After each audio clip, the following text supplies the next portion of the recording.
বাংলাদেশের যে কোনো মানুষ হিসাবে, সাধারণ মানুষ হিসেবে তারা মনে করে যে একটি রাজনৈতিক দলের এই কাজ করা উচিত না।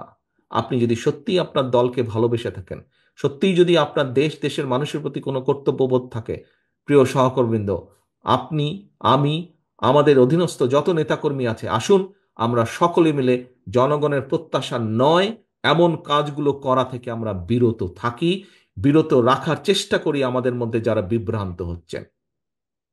সহকর্মীবৃন্দ, আপনি একজন রাজনৈতিক কর্মী, আমি একজন রাজনৈতিক কর্মী, আমরা একটি রাজনৈতিক দলের সদস্য।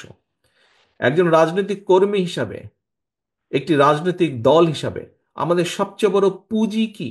আমাদের সবচেয়ে বড় পুঁজি হচ্ছে জনগণের বিশ্বাস, জনগণের আস্থা, জনগণের ভালোবাসা।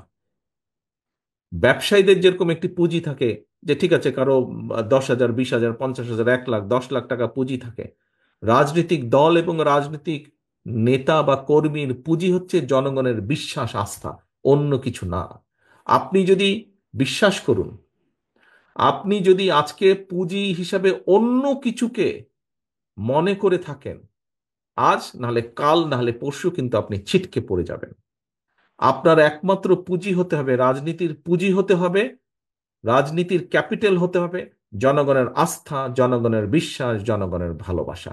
এটি যেদিন আপনি হারিয়ে ফেলবেন, অথবা আপনি অন্য কিছুতে মনোনিবেশ করবেন, আপনি আপনার রাজনৈতিক অবস্থানের ফায়দা নিয়ে যদি অন্য কিছুতে মনোনিবেশ করেন, আজ নাহলে কাল নাহলে পরশু আপনি ছিটকে যাবেন, আপনার সব পুঁজি ধ্বংস হয়ে যাবে। স্বৈরাচার হচ্ছে তার সবচেয়ে বড় প্রমাণ। 15 বছর বিভিন্নভাবে ক্ষমতায় থেকেছে, বিভিন্নভাবে আত্মসাৎ করে অনেক কিছু গড়ে তোলার চেষ্টা করেছে। আজ কিছু আছে? আজকে তো খুঁজে পান তাদেরকে? মানুষ তাদেরকে ঘৃণা করছে, মানুষ তাদেরকে খেদিয়ে দিয়েছে দেশ থেকে। সহকর্মীবৃন্দ, দয়া করে প্রত্যেকে এই উদাহরণটি মনে রাখবেন। 15 বছর জোর করে ক্ষমতায় তারা টিকেছিল, মানুষের অর্থ সম্পদ লুটতরাজ করে নিয়েছে, নিজেদের অনেক কিছু গড়ে তোলার চেষ্টা তারা করেছে, গড়ে তারা তুলেছে। কিছু আছে আজ? কোনো কিছু ধরে রাখতে পারছে? পারছে না তারা। মানুষের বিশ্বাস তো নেই। কাজেই সহকর্মীবৃন্দ, আমার সহকর্মী হিসাবে আমি প্রত্যেককে অনুরোধ করব, আপনাদের নেতা হিসেবে প্রত্যেককে আমি নির্দেশনা দিব, দয়া করে জনগণের আস্থা, এটি হচ্ছে আপনার সবচেয়ে বড় পুঁজি। এই আস্থাকে ধরে রাখার জন্য আপনার যেই কাজগুলো করা উচিত, দয়া করে সেই কাজগুলো করেন। এই আস্থা নষ্ট হতে পারে এমন যেই কাজগুলো আছে, দয়া করে সেগুলোকে বিরত থাকেন সেগুলোতে, এবং অন্যকে উৎসাহিত করেন, আপনার অন্য সহকর্মীকে উৎসাহিত করেন সেগুলো থেকে বিরত থাকতে।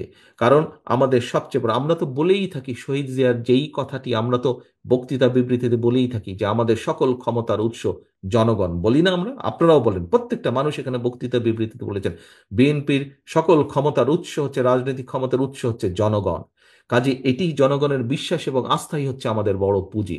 আসুন আমরা দেশকে পুনর্গঠনের জন্য যেভাবে 31 দফাকে পৌঁছে দিব মানুষের দ্বারে দ্বারে, আসুন আজকের এই কর্মশালায় আমাদের আরেকটি প্রতিজ্ঞা হোক, আরেকটি শপথ হোক, যে আগামী দিনে দেশকে পুনর্গঠনের জন্য আমরা সর্বোচ্চ শক্তি দিয়ে চেষ্টা করব সকলকে ঐক্যবদ্ধ করার জন্য, এবং সর্বোচ্চ শক্তি দিয়ে আমি, আপনি, আমরা সকলে মিলে, আজ যারা এই ঘরে আছেন তারা তো অবশ্যই, যারা এই ঘরে নেই, লক্ষ লক্ষ নেতাকর্মী যারা ছড়িয়ে ছিটিয়ে আছে বাংলাদেশে, প্রত্যেকের অবস্থান থেকে আমরা চেষ্টা করব জনগণের যেই প্রত্যাশিত ভূমিকা আমাদের কাছে, সেই ভূমিকা যাতে আমরা রাখতে পারি।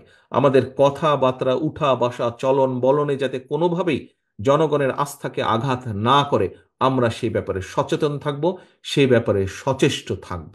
এবং একই সাথে আমরা চেষ্টা করব আমাদের উপরে যেই দায়িত্ব আমাদের উপরে দল দিয়েছে, মনিটর কেন করতে হবে? আপনি যদি আমাকে বিশ্বাস করতে পারেন, আমি কেন আপনাকে বিশ্বাস করতে পারবো না? আপনার সেই দায়িত্ববোধ থেকে আপনি দায়িত্ব পালন করবেন, এই বিশ্বাস আমি আপনার উপরে রাখতে চাই।